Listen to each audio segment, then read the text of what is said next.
Okay, so our first event in 2017, we had a big build project, which was called the Obelisk. The Obelisk is a interactive prop. You can see, I'll show this video in a second. It is about yay tall. It's a big metal sculpture, and over the course of the weekend, it was this ancient relic. People didn't really know what it did, but there were researchers among the types of players who were investigating it. This old technology from a time when things were far more advanced than they are right now, but then civilization fell. So, mysterious technology.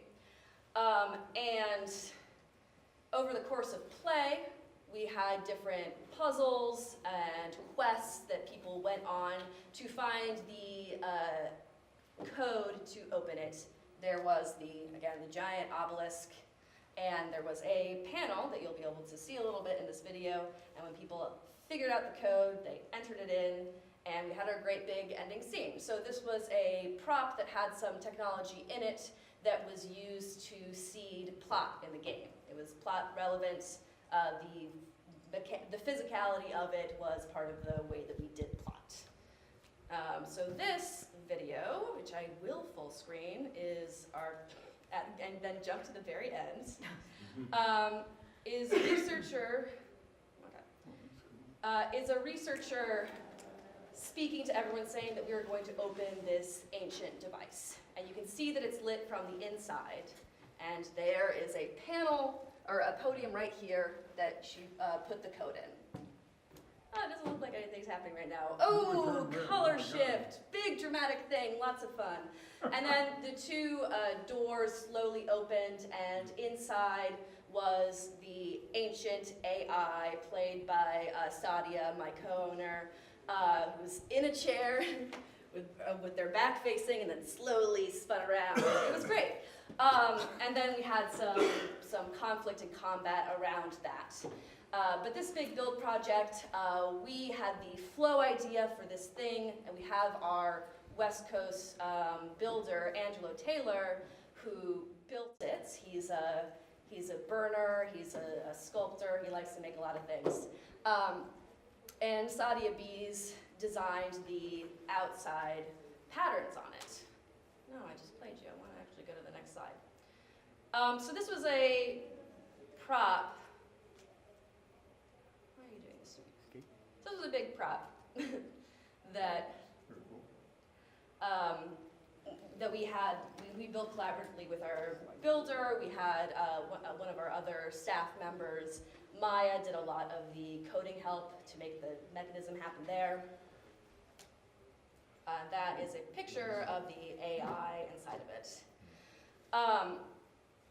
What we want to do for these big events, among many things, is to be able to build something new that we can then reuse and have kind of we want something that'll blow people's minds a little bit, ideally. And it's also really fun to us as artists who are coming into Larp to make really cool things. And the way that I want those to be in game is not necessarily just as this cool fluff that you're putting on it, but rather something that people can interact with, and it'll change the way that they are playing in the game. It'll have impact into what they're doing. So that's why I really love interactivity. These are some other pictures of the obelisk. This is when it's open in the garage. That's the team hanging out, and there it was on site, nestled in the grass. And another thing that is less exciting and new that we do, but I still really like it, is we use Discord servers for our games. So we have people, they can get the Discord app on their phone. Discord is a server channel where people can do text communications. For a science fiction game, it supplements people's type of interactions to be able to text each other. It can be really fun to have this is how I'm going to interact with these other characters, but the way that I text them. It also means that people can be communicating across the space when they're not together. There are different channels that have, a secret group or your not secret group, or collective groups. You decide like, hey, all of us with robot parts, we actually want to build a channel together so we can talk about issues that affect us. And we, as staff members, also had a staff channel and a channel for helping people get around the space. So Discord was great. We had definite limitations at the site that we are on, in that the site, Nature Bridge, is beautiful. It's on the ocean. It's a national park. I love them. They're a great site to work with. But there are limitations with every site, and one of them was that there's no cell service, and there's like limited Wi-Fi. So, how do I, as a designer, bring in technology into a game that is going to have problems and is going to fail? And what we want to do is make the tech support things and not be dependent on the tech to do the things, because tech is, if we're not like building these things for years and years and years and perfect it and what I can do, the tech is going to go wrong. Like if we have someone Skyping in to like play a character, like something always goes wrong, especially when you have limitations. So wanted not to be dependent on the technology to do our LARP for what kind of LARP that we're doing. The other thing that using Discord and having computers and projectors in our games and video messaging, or videos, is that we have some remote players. And these remote players can interact on the server, and they also send video messages. They have a slightly different role in game. We like to make them bosses or people of influence who have things that a group needs to depend on. It's something that we're still working out, like how to do it the best that we can and what are the advantages of that. It's been very cool to have people who couldn't be to the game to still contribute to it. Now for the collaboration with the SET Lab. The Social and Emotional Technology Lab of UC Santa Cruz approached us to do a collaboration where they would build wearable technology for our LARP and then come and research it for their lab. Wearable technology is any type of technology that you wear on yourself. So smartwatches are wearable technology. And the type that they do specifically and they research is wearable technology that impacts the way we interact with each other. One of my favorite projects that they have done, which was not for my LARP, is they made a little flower brooch. And in it is a microphone, and that microphone recorded how long everyone in a conversation was talking, and if you talked above a certain percentage in that conversation, it gave you some feedback. So that's a social technology because it gives you information, and like, oh, like I've talked way more in this conversation than other people, and now I have a way of understanding that, and that's going to encourage a certain type of sharing in a conversation. And maybe mitigate some people who are just like talking over everyone else, if they decide to listen to it, which they may not at all. I mean, we know we're out there. So they do amazing work. They made a wearable device for a Battlestar Galactica run last year at a convention I do not remember.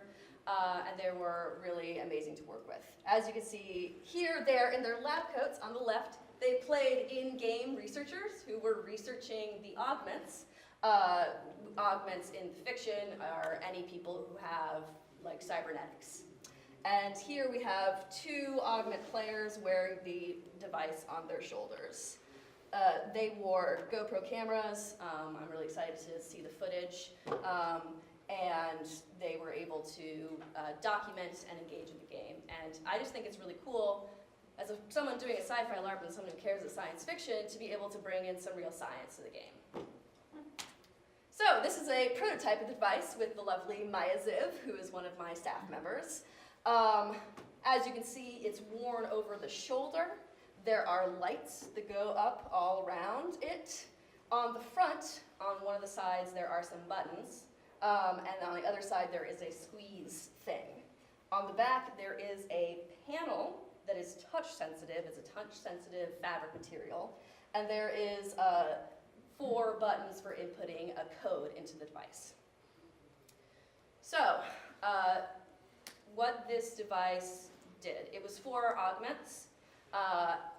The number one of the first things that they wanted to design for is they wanted to design a overload mechanic into a wearable device. An overload would be this state that something was going wrong with your technology, and that meant that when you went into overload, it's kind of like a stun where you can't move for a while. You might play it up to act disoriented, confused, in pain, however you choose to act it out. Because our system is all about reacting, and the players kind of like choose how they react to things. So we wanted to design for overload because augments struggling with maintaining and having these augmentations is a part of the fiction and a part of the reality. This is basically a working class and an indentured servitude class in a lot of cases. So for overload, a beeper went off at random intervals throughout the day. And then the device would begin to flash. I think there's a video of it on the slide here.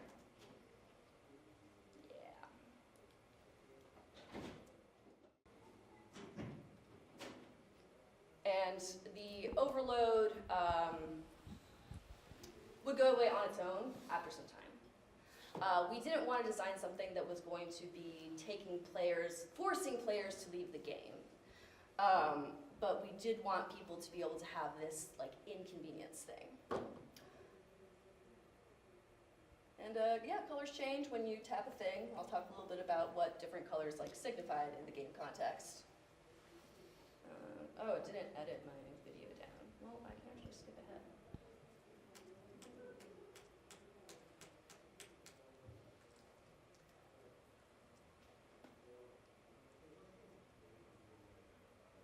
Okay, this looks like overload time.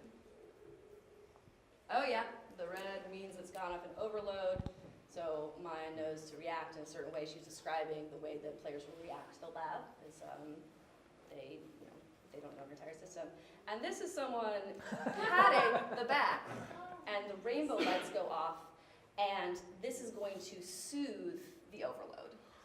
If you stop doing that, after a while, it comes back on, so it's kind of like a continuous thing. The amount that you touch is additive, so after a certain point, it totally cancels out the overload.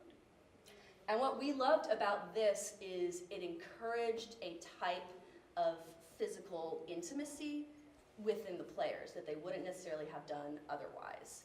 One of the main ideas behind this is not just that we wanted augments to watch out for each other's backs, very literally, but we also wanted to give our players an experience of, I'm feeling kind of vulnerable in this situation.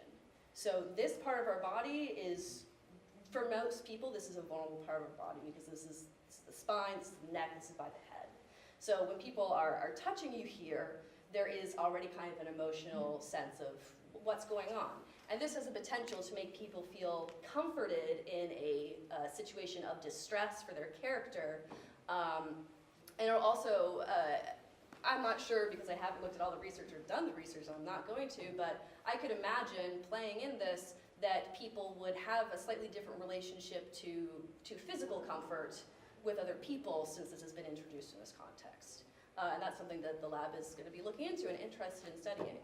The other thing that plays into the vulnerability of this wearable design is that the code back here, there are a few things you can do with it, and this is also on your back. And you have to like let someone touch your coding in order for them to do something. One of the things is that it can relieve an overload instantly. It can also, you could get an upgrade that you would buy in Worlds that meant that for the rest of the day there would be no more overload. You got the upgrade, and there's a visual rainbow signifier to show that, oh, this augment, they have got the new thing. Their stuff isn't falling apart. The other thing that someone can do on your code is put you into overload. So anytime someone is accessing your back port, you're putting yourself in a vulnerable position. because they could screw you over. So you're getting an idea that it's a wearable thing, but it's not just about the mechanics, there's also kind of a social tension going on here. The other things that it does is we had a stun mechanic that they could do, which was a touch mechanic. They had to be touching the person, and it would discharge some electricity into that person. And how we might normally do this in a LARP without this kind of technology is I would do like a, can I demonstrate on you, please? Thank you. I would do like a stun to communicate the type of thing. Pretty common and standard. Instead, we had, the augment could push a button, and then yellow and blue lights would do that cueing of the mechanic for someone else to react to. So that's kind of a fun way that allowed them to do this mechanic. The last thing that it did, or going back to the overload rather, they could also choose to put themselves in overload. If they wanted to build that scene in like a dramatic moment where they wanted to go in overload for whatever reason, they could do that to themselves anytime. And we have players who like to play for like the story and the emotion and the dramatic, and we encourage people to play two stories. So we always talk about how it can be really fun to be, in that defeated moment, or in that dramatic moment, or that hurt moment. And then lastly, they had a color alliance. So there were 3 colors that showed what kind of network and alliance you were part of. You could choose to have a neutral, where you did not display your alliance, or you could choose to show your alliance. You might do it for solidarity or communication. Someone could also get you under knife or sword point and force you to show where your allegiance is. So that was another thing that we designed in there. Again with this. Let's go to the slide. Slide. Scroll down. Anyway, so this is some photos right here and here of the final design, I believe, and this is someone in-game going into overload, and someone is putting in the code there, hopefully to relieve them, but I don't actually know how that went down. The process with working with the lab was that, which we started in January, and then the LARP was April 20th, so it was actually a very short and quick collaboration. They talked to us about what they do. We told them about our design, the most important design principles we have, and what we want out of player experience. Then we started brainstorming about what we wanted to do. We talked to them about the big themes of the LARP, and from that point on, they developed some prototypes. We had Maya come in to their lab to test out certain things. We did Skype calls and things like that. It was just like a really great kind of experience. And then lastly, our build for this April game was again a interactive set piece. We had 3 nodes, so smaller than Obelisk, they're about this big. And they were built to be both analog and digital puzzles that players would encounter during the big climax of the weekend. Unfortunately, and this is what happens a lot of the time in the creative process, a lot of the analog puzzles ended up not working. Which is disappointing.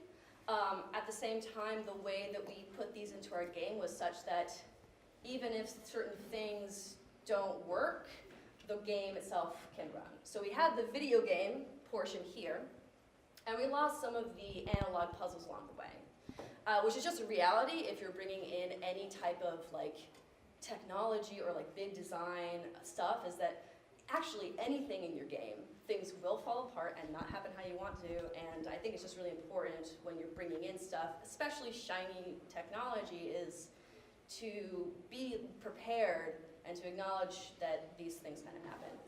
But anyway, there are still some puzzle parts to this. They had to take off a panel, so they had to like physically interact with the thing, and then there was a video game that was a kind of puzzle solving thing. Also, to give context of what these are, it was basically a capture the node kind of situation where they had to get all 3 in order to take control of the internet for the planet, which was a big deal because it was going to probably be used for some bad things by a corporation. Everyone was feeling dramatic about it. So they had to get all 3, and when one was captured by one group, it showed on the others where they were. And so you play the video game, you have to wait a certain amount of time. We have these NPCs who are like attacking and fighting, trying to claim them. And then it doesn't lock in until all three are captured. So what we're designing for is you have to defend one while you have to try to get the other three. And you can enter the new node owner right there, and you can see them taking apart the panel here. What we loved about this was that you have an assumption when you come to the props, like, oh yeah, I'm not touching this set piece, right? And then we had instructions hidden under the table, and one of them was use a screw, take off the panel. So suddenly something that is non-interactive in the game, you're like, oh, I'm not supposed to take this off the table for this game that we're in right now. Becomes interactive, and you subvert expectations. And when you're designing stuff like this, you really have to keep in mind what people think they're supposed to do with it, and what you think is obvious that might not be obvious.